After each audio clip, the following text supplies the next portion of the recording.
Kung naghahanap ka ng budget-friendly na CCTV, yun talagang sulit pero kalidad. Marami na naglalabas ng CCTV ngayon pero ito yung pinakabongga. Paano ba namang hindi bobongga yun ay napakalinaw na ng camera tapos dalawa pa? Ito yung bagay na mapapakinabangan mo ng matagal.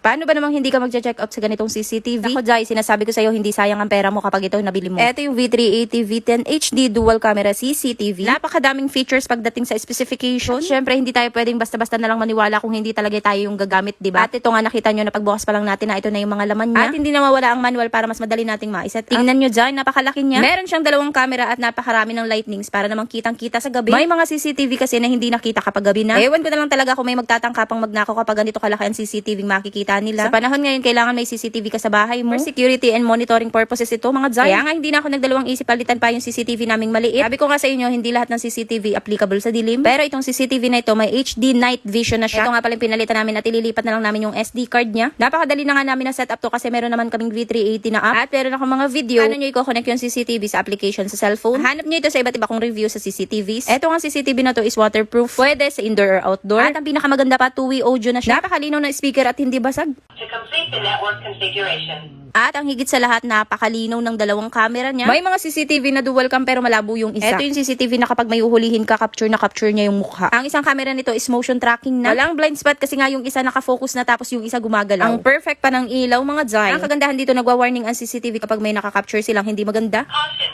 you are under surveillance. Kahit nga nasa ibang bansa ka, ma-access mo yung ganitong CCTV. Babantayan mo talaga yung mga gusto mong i-monitor. I-check mo na lang sa aking yellow basket. Hanggang dito na lang. Thank you.